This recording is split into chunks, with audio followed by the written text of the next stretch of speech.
विद्या मंडल के डीएसपी महोदय और तमाम दूसरे यूनियन से आए सभी सदस्य अतिथि सबका इस कार्यक्रम में मैं अपने केंद्रीय सीएम की तरफ से संघ की तरफ से हार्दिक अभिनंदन और स्वागत करता हूं।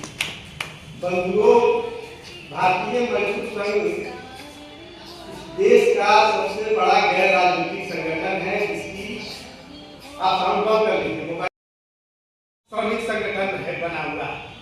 विश्व मजदूर संगठन का जब भी आईएलओ का बैठक होता है जिनेवा में या अन्य कहीं देश में जब बैठक होती है, मीटिंग होती है, तो भारत के तरफ से बीएमएस का प्रतिनिधि ही जाते हैं और भारत के मजदूरों का, कर्मचारियों का वेज स्ट्रक्चर जो मजदूरी संरचना है, उसके जीवन के बदलाव की जो रेखा है उस पर वो अपने थॉट को रखता है कि जिंदगी के बदलाव श्रमिकों का, मजदूरों का कैसे होगा, कर्मचारियों का कैसे होगा। और इसी की एक अनुसूचित इकाई भारतीय डाक कर्मचारी महासंघ पोस्टल में काम करता है, इंडिया पोस्ट में। उसका हम एक अंग है भारतीय ग्रामीण डाक कर्मचारी संघ। मित्रों, यह संगठन जो ग्रामीण डाक सेवक 3 लाख की संख्या में इस डिपार्टमेंट में सबसे बड़ी एक कैडर है, संख्या है, वो ग्रामीण डाक सेवक है। और ग्रामीण डाक सेवक ये 160 साल से अधिक से अनावर्त चल रही अहर्निश सेवा का एक महत्वपूर्ण अंग है, जो केंद्र और ग्रामीण भारत को कनेक्ट करता है विभिन्न सेवाओं के माध्यम से। आज के परिप्रेक्ष्य में डाकिया पहले था, डाकिया आया डाक लाया, आंधी आया तूफान आया डाकिया आएगा डाक लाएगा, लेकिन आज के डेट में डाकिया आया बैंक लाया। आज हम घर घर जाके कोरोना के काल में 1500 करोड़ रुपया हिंदुस्तान को जो बैंक कोरोना के डर से भाग गए, बड़ा बड़ा विड्रॉल देना बंद कर दिए, 10,000 से नीचे विड्रॉल जो था उसको बंद कर दिया। तो कोरोना के कठिन काल में इस देश को मैंने ये कोहिमा से लेकर कच्छ तक, पांडिचेरी से लेकर श्रीनगर तक पहाड़ में दुर्गम स्थल पर समतल भारत में लोगों को बायोमेट्रिक लगा के खाता खोला। दूर दराज में कहीं के लोग फंसे थे, उनका पैसा का ट्रांजैक्शन हुआ। आम ग्रामीण को इस कठिन वैश्विक महामारी जो कोरोना था उसमें हमने काम करके बताया कि हम इस देश में एक सैनिक की तरह काम करने वाले लोग हैं और काम करते हैं, और हमारी आवश्यकता इस केंद्र सरकार के योजनाओं का क्रियान्वयन आम जनता के द्वार तक पहुंचाने का सबसे सशक्त साधन कोई है तो हम ग्रामीण डाक सेवक हैं, और हम लोग काम कर रहे हैं। दूसरी पहलू है कि हम पार्ट पाया डिपार्टमेंट से 2017 में हम लोग मनोज सिन्हा से मिलकर जाके रिक्वेस्ट किए कि जीडीएस को विधवा को पेंशन नहीं है, और आईए पॉइंट सिस्टम के कारण जो है बहुत सारा बार्गेनिंग हो रहा है। वो 18 साल का होगा तभी तो हम कंपनी के लिए आवेदन करेगा। कोई भारत में 18 साल का व्यक्ति होगा तभी कोई एलिजिबल होता है अप्लाई करने के लिए। और आप इंदिरा आवास का मकान गवर्नमेंट ऑफ इंडिया बना रही है, गांव-गांव में गरीब कोई जीडीएस का मकान बना लिया तो उसके बच्चे को अनुकंपा का नौकरी नहीं मिलेगा।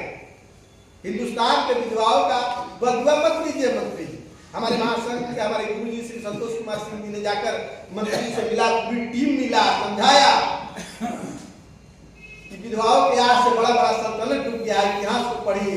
तो मंत्री जी ने पॉइंट सिस्टम को पूर्णतः समाप्त किया। 100% अनुकंपा है। आज कोई जीडीएस भगवान न करे सेवा काल में कोई मेरा साथी का इंतकाल हो, देहांत हो, शुरुआत हो, वो सुखी रहे, निरोग रहे, दीर्घायु रहे, लेकिन अगर होता है तो उसके बच्चे के लिए सुनिश्चित है उसको अनुकंपा का नौकरी मिलेगा। यही नहीं, जो 2018 का पे कमीशन का आंदोलन था उसमें सबसे पहले भारतीय ग्रामीण डाक कर्मचारी संघ हमने संघर्ष किया, और कमलेश चंद्रा से 25 बार डाक भवन में हमारा महासंघ मीटिंग किया। पहला बार हिंदुस्तान में जीडीएस को 3% इंक्रीमेंट दिलवाया, जो 80 रुपया और 90 रुपया मिलता था, 3% मिला। 2 बच्चों का शिक्षा भत्ता दिलवाया। ये जो महिला साथी थी उसको कोई पूछने वाला था, डिपार्टमेंट कोई महिला साथी प्रेग्नेंट होती थी सर्विस ईयर में तो उनको 180 दिन का मेटर्निटी मातृत्व अवकाश मिलता था, लेकिन जीडीएस का कोई लॉ नहीं था, उसको लागू कराया। आज कोई महिला जीडीएस प्रेग्नेंट होगी उसको 180 दिन का जो है मातृत्व अवकाश मिलेगा, वेतन के साथ मिलेगा। ये लेके आए 5 दिन का इमरजेंसी लेके आए, जो वेतन 3500 के आसपास था उसको 14,500 हम लोग ले गए, 12,000 के एक स्केल ले गया, एक 10,000 स्केल ले गया। 3500, 3200, 2800 आपका पे स्केल है, कहाँ गया इसको तो देखना चाहिए कम से कम कि भाई कितना एक्सटेंशन किया। इतना करने के बाद और बोनस डबल सीलिंग 2016 में जो बोनस था वही सितंबर में 16 सितंबर को 2016 में जंतर मंतर बखुरा महासंघ के लोग, भारतीय मजदूर संघ का 52 यूनियन का महामंत्री, सारे लोग हम लोग भीज रहे थे, बड़ी बारिश हो रहा था दिल्ली में, और 5 बजे तक हम लोग डटे रहे, जब तक उस समय के तत्कालीन वित्त मंत्री स्वर्गीय अरुण जेटली से बीएमएस के महामंत्री बलदेव उपाध्याय जी का 3 बैठक नहीं किया, घोषणा नहीं हुआ डबल सीलिंग बोनस का, तब तक जंतर मंतर पर हम लोग लगे रहे, और तब जाके डबल सीलिंग 14,400 का 200 रुपया आप लोग 13,800 रुपया मिल रहा है। ये बीएमएस का दिन है। और ये महादेविया कंपनी लोग प्रचार किया हिंदुस्तान में, हमने लागू कराया। 500 रुपया बहुत सारा स्टेट में सर्किल में जीडीएस से ले लिया। भाई तुमको 3 लाख रुपया मंथली 10 लाख चंदा आ रहा है, तुम 500 रुपया जीडीएस लेने का क्या लाइक था? और आंदोलन मेरा था, धरना प्रदर्शन मेरा था। ये भारत सरकार उसका एविडेंस है, आरटीआई डालिए। इसके लिए आंदोलन कौन किया था भारत सरकार से, और किसने जो है डबल सेलिंग पुलिस कराई? सूचना का अधिकार में आप मान सकते हैं। मेरा यूनिटी बेतिया में नहीं था, चाहे नॉर्थ ईस्ट में नहीं था, चाहे किसी राज्य में नहीं था, प्रचार नहीं हुआ। लेकिन वो आदमी अगर लिया है 500 रुपया अपने आप को प्रचार किया है, ये तो बहुत गलत है। कम्युनिस्टों के विचारधारा से आपके जीवन का बदलाव नहीं लाया जा सकता। बंगाल में 35 साल राज रहा ज्योति बसु जी चीफ मिनिस्टर रहे। हिंदुस्तान का सबसे ज्यादा उद्योग कारखाना, छोटा छोटा कारखाना बंगाल में रहा। हर बात में चाहे ये मजबूरी हो, हमारी मांगे पूरी हो, पूरा उद्योग बंद हो गया। पूरा बंगाल आज फटहाल बदहाल बेहाल हो गया। कोई सिस्टम नाम की चीज नहीं। इस पर निर्भर करता है। तो रॉकेट का तो स्पीड बहुत ज्यादा है, बहुत फास्ट चलेगा, तबे तो हम लोग ज्यादा ऊपर जाएंगे। सीधा बात है, जितना फास्ट चलेगा विभाग उतना ज्यादा से ज्यादा आदमी ज्यादा ऊपर जा सकता है। और एक चीज है, हम तो ज्यादा दिन विभाग में नहीं, मात्र 6 साल ही हुआ है। जब से हम गए तब से डिपार्टमेंट में पूरा नियुक्ति एकदम टाइम टू टाइम हो रहा है। 2019 में हम ज्वाइन किए, उस टाइम से एवरी पोस्ट का नियुक्ति टाइम टू टाइम हो रहा है। हम पूछे कुछ पीए से, हम रेलवे में थे तो बहुत दिन पर फॉर्म तो फिल हो जाता था, एग्जाम होने में कभी देर कभी जल्दी हो रहा था। लेकिन नहीं, ये 2018 से हो रहा है। अभी 18 के पहले इधर भी मैंने हर साल नहीं होता था, लेकिन हम 19 से है, हर साल एग्जाम होता है। पीए का हो, एपीएस का हो, पोस्टमैन का हो, इंस्पेक्टर का एक साल बीच करके होते हैं। दो ही एग्जाम देते हैं, एक 19 में हुआ, एक 22 में, क्या जब हुआ, ये 2 या 3 ही एग्जाम हुआ मेरे 6 साल में। तो अब डिपार्टमेंट में ये स्पीड पकड़ रहा है। और एक चीज हम नया आने वाले जीडीएस को हम सजेस्ट करते हैं कि यहाँ जो काम का घंटा कम है, आपका सैलरी भी कम है, घंटा कम दिखाया जाता है। किसी ऑफिस में भले 5 घंटे का है, कोई ऑफिस में बहुत ज़्यादा देर काम करना पड़ जाता है। तो नया वाले को हम एक सजेशन देते हैं, ये अपने विभाग से इधर इसको लीजिएगा, विभाग में कनेक्ट करके मत देखिएगा कि बहुत से डिपार्टमेंट में एक चीज होते हैं, जो ट्रेनिंग पीरियड होते हैं, चाहे जो छात्रवृत्ति होता है, जैसे कोई आईटीआई किया या कोई इंजीनियरिंग किया, उसको पार्ट टाइम जो जॉब स्टार्टिंग में मिलता है, उसमें बहुत कम सैलरी रहता है। उसको अगर जीडीएस अगर इसको छात्रवृत्ति के रूप में ले और 3 साल 5 साल में अच्छा प्रिपरेशन करे, तो पोस्टमैन और पीए का भी अच्छा खासा संख्या जीडीएस से होता है, मैंने पोस्टमैन और एलपीएस से। तो उसमें कुछ सालों में बहुत ज़्यादा पोस्टमैन और पीए का नियुक्ति हुआ है। हम 2022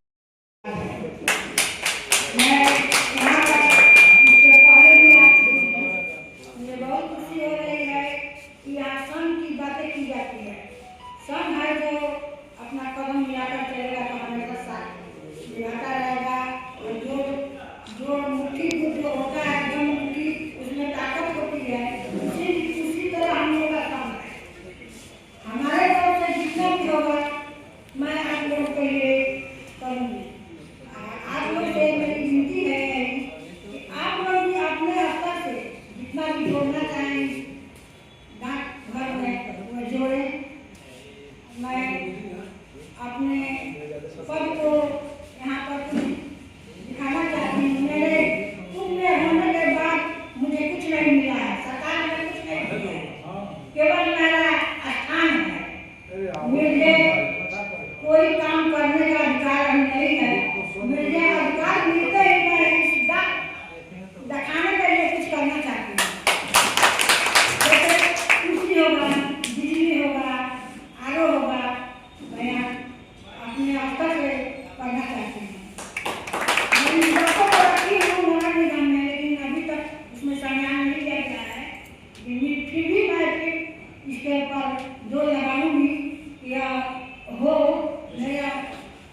संघ की समाप्ति का घोषणा करते आज का कार्यक्रम जो है भारतीय ग्रामीण डाक कर्मचारी महासंघ बोर्ड से कर्मचारी को प्रोत्साहित करने के लिए सरकार के द्वारा बने हुए नीति को सुधार करने के लिए आह्वान किया गया। कर्मचारी के हित में जो आर्थिक घंटे की हो और जो पेंशन हो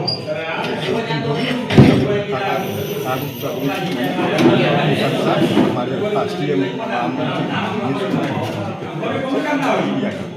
आपका परिचय क्या होगा? भारतीय ग्रामीण डाक कर्मचारी मार्ग का हूँ। मैं भारतीय ग्रामीण डाक कर्मचारी संघ BMS का राष्ट्रीय महामंत्री।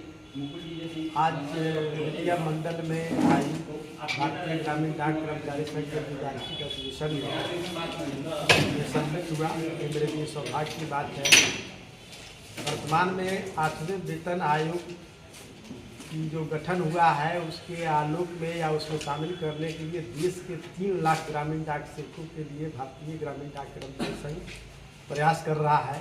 लेकिन इस देश के ग्रामीण डाक सेवकों को मेरा संदेश है कि 160 साल से अनावर्त ये जो गुलामी की जो जंजीर है ग्रामीण डाक सेवकों के लिए, इसके तोड़ने के लिए जब तक भारतीय स्वतंत्रता संग्राम की तरह आप तक नहीं लड़िएगा, संकल्पित नहीं होइएगा लड़ने के लिए और नहीं लड़ने के लिए संघर्ष करने के लिए आप अपने आप को तैयार कीजिएगा, तब तक दुनिया की कोई ताकत आपकी जिंदगी में बदलाव नहीं ला सकता है।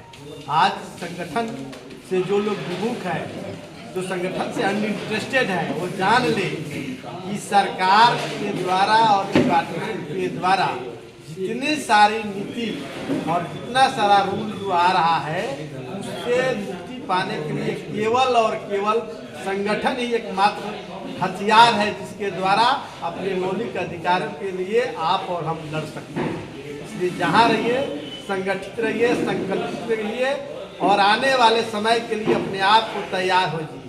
संगठन के बिना आप किसी प्लेटफॉर्म पर दूसरा प्लेटफॉर्म नहीं है इस डिपार्टमेंट में लड़ने के लिए। ये ग्राम सभा नहीं है, ये जो अदर आम पब्लिक का सेक्टर नहीं है। यहाँ सरकार और विभाग के द्वारा यूनियन के प्रतिनिधि और उसका चैनल बनाया गया आपकी बातों को रखने के लिए। तो कोई भी जंग सेनापति तब लड़ता है जब उसका सिपाही सशक्त होता है, संबल होता है, प्रतिबद्ध होता है। लेकिन आज हिंदुस्तान में संगठन के प्रति जो रवैया है, ग्रामीण डाक सेवकों का देश का आने वाला उनका भविष्य बेहतर नहीं है। इसलिए एक चेतावनी मैं दे रहा हूँ, अगर अपना भविष्य बेहतर चाह रहे हैं तो संगठित होइए, संकल्पित होइए और संघर्ष के लिए तैयार रहिए।